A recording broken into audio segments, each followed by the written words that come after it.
Now, let's talk about how European journals branded tribes as colored, black, Negro, or now African American to justify land theft. We're going to do some unmasking of colonial lies right here and right now. Through Danes Calloway's research, it shows that up to 98% of today's so-called black Americans descend from pre-colonial clans, not kidnapped African. In my own research, I've discovered that land deeds, matrilineal registries, and census records preserve original clan name. Imagine discovering your true surname predates 1619.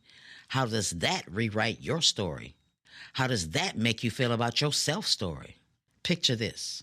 A European immigrant stands before a tribunal holding a forged paper. Yes, I said forged.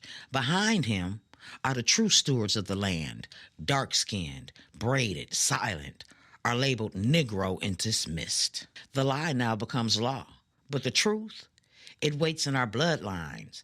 Identity is not given, it's remembered, unearthed, and reclaimed. Now, let's just dive into the Dawes Rolls and the $5 Indian fraud, huh? So, in 1898, the Dawes Commission created the final rolls of the quote-unquote 5 civilized tribes. So, white European claimants, they bribed officials $5 each to pose as Indians, hijacking land allotments. Picture this. A pale European immigrant, desperate for land, slides $5 across a desk. I'm Cherokee. Of course he lying. The clerk stamps the paper, erasing the true indigenous heir from the roll. Did you hear that? They erased a true indigenous heir from the rolls. That stolen land, it still bears his name, but the spirit of the original child, it rises in you. Think about this, y'all. Through the resonance of generations, we hear the voices of those who reclaim their truth. A soul tribe lister named Ayo, she unearthed her grandmother's name in a land deed from 1703. That name, it was once buried. It became her shield, her song. It was her sovereign claim. However, we were supposed to be slaves until the Emancipation Proclamation was signed on January 1st, 1863 by Lincoln, huh? But your educational system taught and still teaches until this day that we were slaves until the ratification of the 13th Amendment on December the 18th, 1865. So, two things can't occupy the same space at the same time. Just feel the weight of generations, the silent cries of ancestors who watched their names, lands, and stories stolen.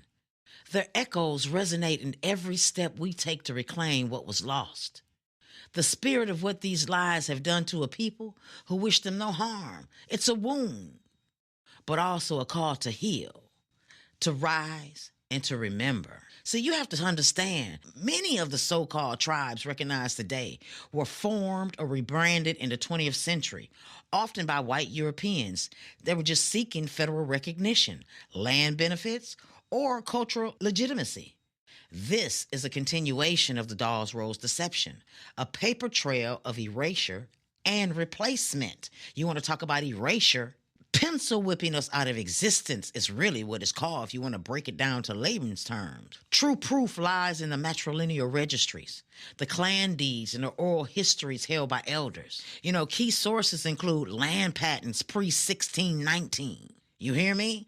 Key sources to find your family's information that you are indigenous aboriginal, and your tribal names include land patents that predate 1619, tribal census journals, family Bibles and church records, and even midwives' records. What's hidden, it awaits in our archives. Everything that's hidden, it waits in your archive. You got to do the work. Hit me up on Facebook and share your discoveries. You can go to my Facebook page at Let's Speak It Out Loud, or you can hit me up on Instagram at Let's Speak It 17. That's the number 17. All right? But I want to know what you're thinking about and how you feeling. Or if you've discovered and you know that you are indigenous and aboriginal and we were here before any European ever reached this land, okay?